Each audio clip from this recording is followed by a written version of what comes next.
What's going on, everybody? Welcome back to the Celtics Daily Channel as we continue to break down the Boston Celtics NBA offseason. And today, a little bit quieter than yesterday after the chaos of the Georges Niang trade, the Chris Boucher signing, and what the heck it means for the rest of the roster construction. But today, we get to look at some of the unrest around the Eastern Conference and how that actually could affect the Boston Celtics season. Not only this upcoming season, but the season after that as well. But before we dive in, as always, do me a favor if it's your first time here or if you've just been stubborn, hit the subscribe button, get involved in the chat. Helps out the show, helps out the algorithm of YouTube. It's great. Good things all around. We're closing in on 1900. We're going to hit 2K before you know it. Appreciate everybody that's been along for the ride so far. But let's go. Let's get into it. So there's 2 point guards who are about to get paid. And it's kind of funny, like the De'Aaron Fox thing happens, right? So he signs that massive extension, which I believe was 4 years, $229 million. I think that's right. He signs that extension, and then all of the other point guards in the league right now start looking at that, and they're like, wait a minute, I put up De'Aaron Fox numbers, and it reminds me of the Jaylen Brown max extension when he got his, right? So all of a sudden, he's making $50 million a year. We actually looked at it not too long ago. I believe he's like 7th or 8th, the highest paid player in the league, and you're the highest paid player until you're not, because every time somebody else is up for an extension, the way with the media rights deal and the cap goes and all that stuff, the numbers keep going up. So now all of a sudden, De'Aaron Fox is vaulted in. So it looks like a bad contract until the next guy signs a max contract. But both Tyler Hero and Trae Young have had some comments, or at least their teams have had some comments, because they saw that De'Aaron Fox deal. They know they're up for an extension soon, and neither of them have gotten it yet. And so let me start with Brett Siegel from Clutch Points, who was talking about the Tyler Hero situation. He says, Hero becomes eligible for a 3-year extension worth nearly $150 million with the Miami Heat in October, right before the start of the season. This is a situation teams are keeping an eye on, as Pat Riley has always been cautious. You remember the Jimmy Butler situation, who's now a Golden State Warrior? So a decision to extend or not extend Hero will tell the tale of how the Heat will view themselves in the East. Now, I bring that up, and I think I mentioned that a little bit yesterday as well, because what that means, if Tyler Hero all of a sudden is not extended, or maybe Miami's playing hardball, I don't really know. It could decide that the Heat are going in a different direction, which two things happen from that. One, it makes the path towards like a top 4 or 5 seed in the Eastern Conference a little bit lighter. Not necessarily scared of Miami, but Miami, who, maybe are lacking stars up top, still have Hero and Bam right now. They added Norman Powell, and like, you forget Andrew Wiggins is still there. They got this young guy, Khalil Ware, who I'm pretty excited about. So, but if they decide not to move off of Hero, as we mentioned yesterday, once we get past September 7th, I believe it is, Simons is now, like the salary aggregations, is eligible to be included in trades. And so somebody like Bam Adebayo, maybe Miami decides, hey, we can't be paying this guy max money.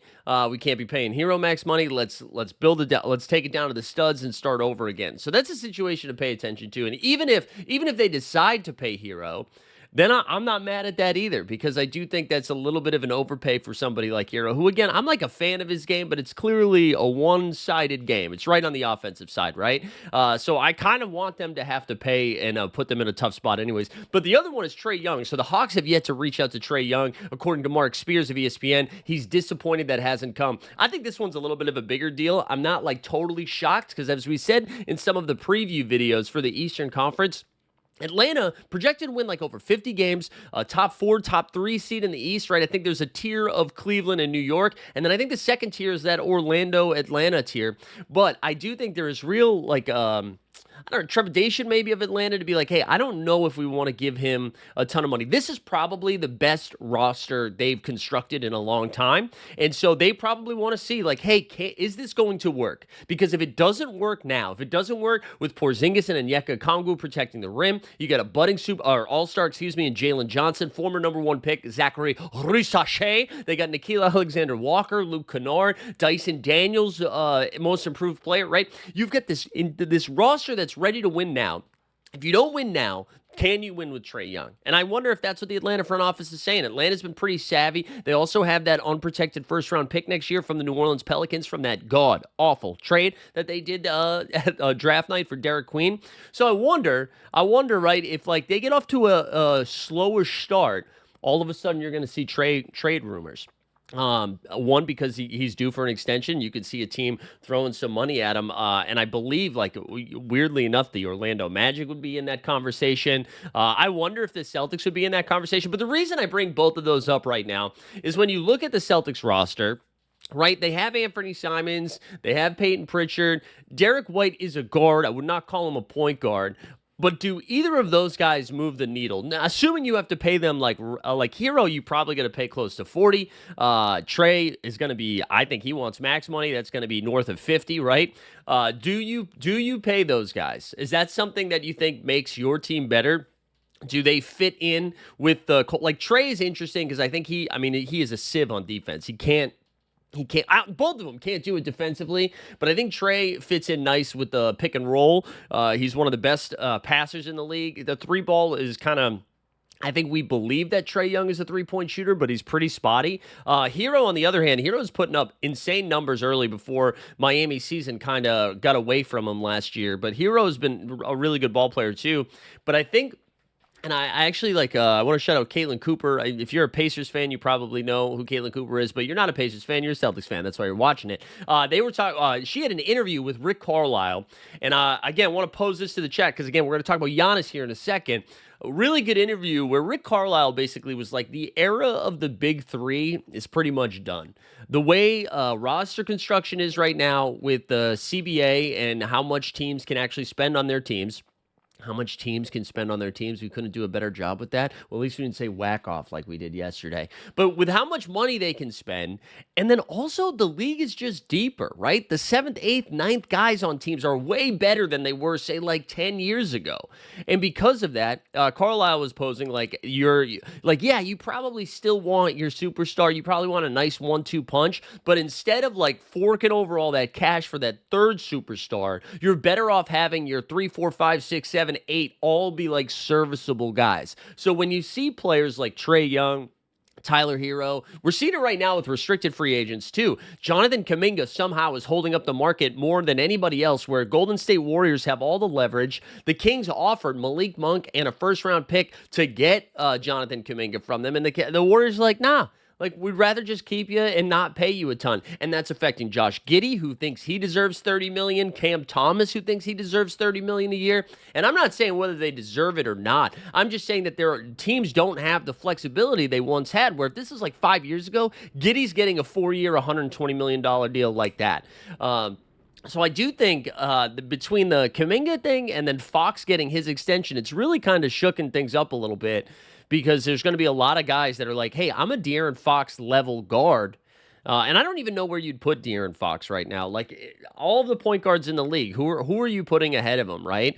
I mean, I think the obvious answers, if you consider Luka, point guard, Shai Gilgeous-Alexander, Jalen Brunson, Steph Curry. I don't think you put Donovan Mitchell as a point guard. I think Garland, but that's 4 before we get to him. I'm sure I'm forgetting like so many easy ones here because I did not have this planned ready to go. But just like go down the list. Would you rather have James Harden or De'Aaron Fox? I guess you could make an argument because Harden really disappears in the playoffs. Jamal Murray or De'Aaron Fox? Who would you rather have there? Derek White or De'Aaron Fox? I mean, Fox, obviously a more electric offensive player. Doesn't really shoot the 3-ball consistently. Does not defend at a high level. So I don't know. I think there's a very upper class, and then there's a lower class. The middle class has been obliterated in the NBA so far. Anyways. Spiel ended, and curious how you guys feel about Hero and Trey. The other one is the Giannis speculation. So the Giannis unrest in Milwaukee seems to bubble up again, although it's hard to know if this is just ESPN is out of gas. They don't know what else to talk about, although now that they've got the NFL Network and Red Zone, maybe they'll talk about that instead. But a lot of conversation around Giannis still not making his decision for this upcoming season if he wants to stay in Milwaukee. And if all of a sudden that picks up steam. And as we've outlined before, like the likelihood is the Western Conference in Houston and San Antonio because of the asset packages they have ready to go. But let's assume it's the Eastern Conference just for the sake of conversation. the New York Knicks are a team, like, are they willing to say, like, hey, Karl Anthony Towns, you're under contract, Mikal Bridges, and then whatever first round picks we have left that we didn't give up in the Mikal Bridges deal, why don't you go to New York? And then you pair up Brunson and Giannis and try to do the same thing you did with Giannis and Dame. Is that going to work? Are the Celtics, as a Celtics fan, would you package something like that together? I'll actually pull up Spotrac right now, and let's see what that would have to look like. Because I'm telling you right now, we just said don't do the big three, so that we'd have to take out the big three. So I'm going to go to the trade machine right now. We're going to pull up Boston and Milwaukee. And I'll show you how much has to be included just in order for the money to work here. Although with the Celtics now being under the second apron, that's going to help a little bit. You're gonna have to start with Jaylen Brown, right? Because Jaylen Brown makes 53 this year. He's got 183 left on the deal. $183 million left on his deal. You have Giannis here, who has $54 million this year.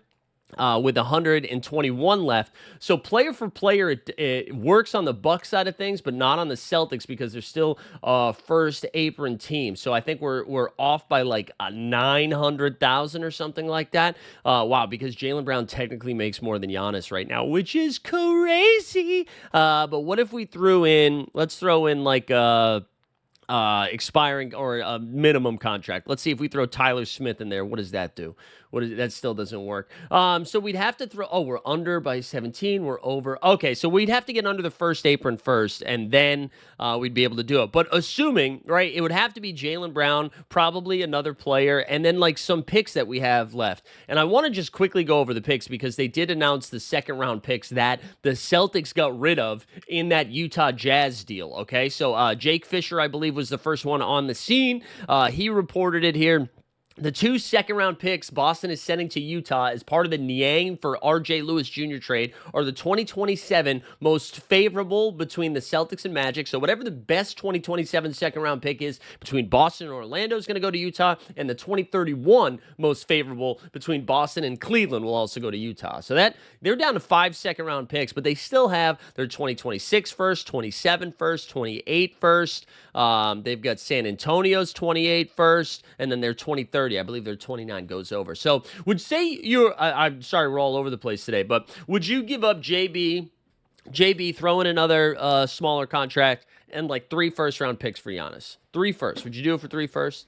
I don't know. I love having the Jays on this team.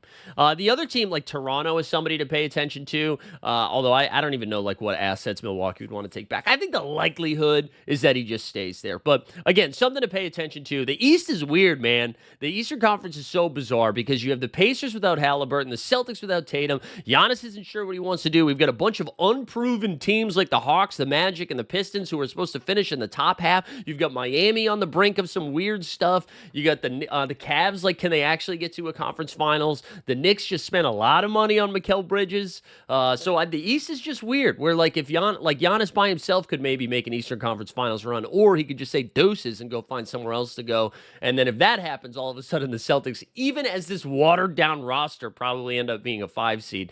All right.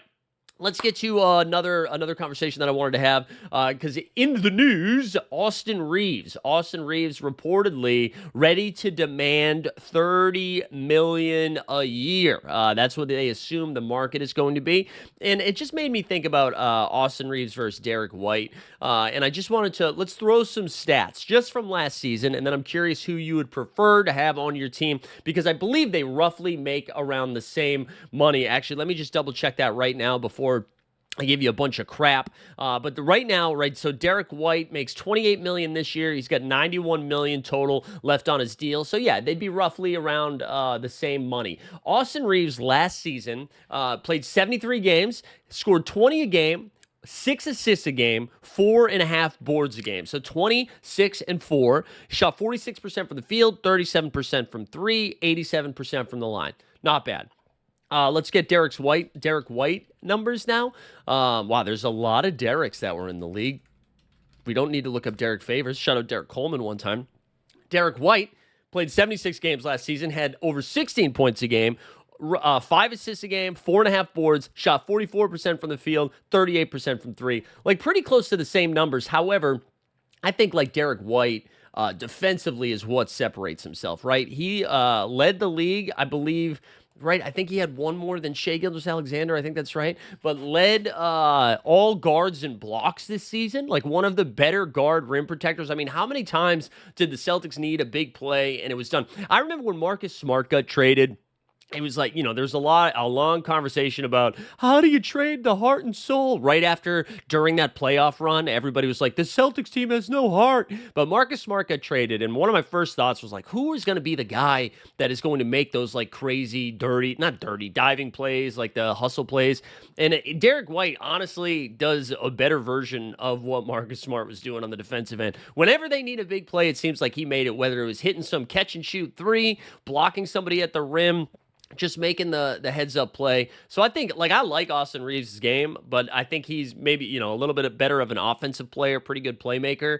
But I think I would take, if I'm trying to win a championship right now, give me Derek White over Austin Reeves. All right, let's get into some of your comments from yesterday's video. And then before we do that, though, just a reminder, hit the subscribe button. Also, just to let you guys know, your boy's going on vacation. Very excited about this. So we're going to be on vacation. We still got some Celtics Daily content coming to you while I'm gone. But if I'm not hitting the comments as much as I normally do, that's kind of why.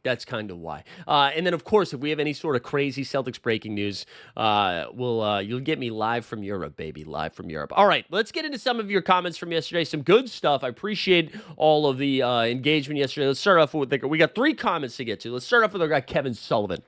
He said, the team that is going to this is the team that is going to compete. Oh, I'm sorry. No. The team that is going to compete for a championship next year with Jason Tatum almost has to be built this year. And that goes back to the conversation of, what are the Celtics doing here with the roster that they have? Is it going to be the young guys? Are you going to use this season to see what you have with Baylor Shireman, what you have with Hugo Gonzalez? Does Simons make sense? Can Pritchard take a leap? You have to answer all of those questions and then maybe lose and get a good first-round pick. And then you come back, you have Jaylen Brown, Derek White, Tatum healthy. You got your core healthy, and then you know what you got from everybody else. So I agree with Kevin, obviously, because that was my thesis yesterday.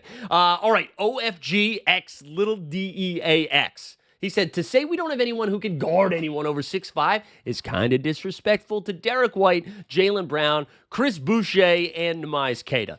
To me, that starting 5, while it's not going to compete for a legit title, they'll be surprisingly good to watch. I mean, listen, I agree with you, they'll be good to watch. I think it's going to be fun. I hear what you're saying. I think Jaylen Brown for stretches can definitely guard those guys. But I think if Jaylen Brown is your starting power forward, we're in trouble. I think you including Queta and Chris Boucher was very generous. I don't think we've seen them do it. Chris Boucher has been on pretty bad Raptors teams for the last couple of seasons, and we've gone over his minutes. Very rarely does he get over 20 minutes a game. So Chris Boucher is here because he's very cheap, and that's it. That's why he's here. I think Derek White can too for spells. But again, I'm not talking about we're in a playoff matchup and we need somebody to shut down OG Anunoby. I'm not yeah, they could do that for spells. But I'm talking for 82 games. 82 games, we don't have power forwards. We don't have power forwards. We just don't. We don't have them. And I'm not saying Georges Niang was the stopper. I'm not saying the minivan was going to be out there getting the Celtics to 65 wins. I'm just saying, that's how bad we are, that even Niang leaving, we're like, oh my God, right? That's where we're at right now. All right, one more comment. Let's get our guy Darren Anderson. This one's a mouthful, but it was good. Darren says, the trade I've also seen come up lately is one I'm hoping they do. I'm just adding Tillman to the trade so we can also bring back Al Horford, assuming he's going to be the Golden State Warriors whenever that Kuminga situation is figured out. After this trade and Horford returning, we go from a bad front court to a legit front court. He's including Kessler, Horford, Amari Williams, assuming the Celtics sign him. The Amari thing's weird. Talked about it yesterday. Garza, if he's still here, and Boucher. All right, here is the deal. Celtics get Walker Kessler from Utah with their $27.7 million trade exception. The Jazz get Scary Terry, bet on yourself, Terry Rozier, Jaime Jaquez Jr. from Miami, Neemias Queta from Boston, 2026 protected first rounder from Boston, 2026 second rounder from Boston, 2029 first round protected swap from Miami, and then some trade exceptions in there. The Heat get Anthony Simons, John Tonji. All right, this is what I would say. Love what you're doing. Cooking with gas over here, all right? This is your Walter White in the lab right now. I think the Jazz get what they need here, right? I think they like you're taking shots on two young guys in Jaime Jaquez, who I kind of like his game. His rookie season was nice, kind of fell off last year. Keita, who knows? They get some first rounders in there as well, right? I don't know why Miami's doing this. That's the one thing that I would say. I don't know why Miami is doing this. I mean, Simons is nice. I guess they're moving off of Jaquez, Terry, and first round swap, I think, right? Oh wait, maybe no. I'm sorry, they aren't moving off picks. So maybe Miami would do this. All right, excuse me. I was not familiar with your game. You were cooking out there. I like it. I am a big Walker Kessler fan. For those that aren't watching, the white big men of Utah and Kessler, Lowry Market, and Kyle Filipowski, I do like Walker Kessler's game. I think the key point you made up, not made up, the key point you made there is that the Celtics would have to re-sign him. So they'd have to come to terms with a number that makes sense because this is going to be Kessler's first payday, right? He's at the end of his rookie deal. Clearly, I think he's a candidate. If he's not re-signed or extended by Utah, he's a candidate to get moved mid-season because right now he's very cheap. He's only like $4 million, but he's about to get paid. But I like that idea. I think we should, as they would say, watch this space to see what Walker Kessler's going to do. I like it. Good comments, everybody. Good work. Appreciate you tuning in today. Hit the subscribe on the way out. We'll see you next time.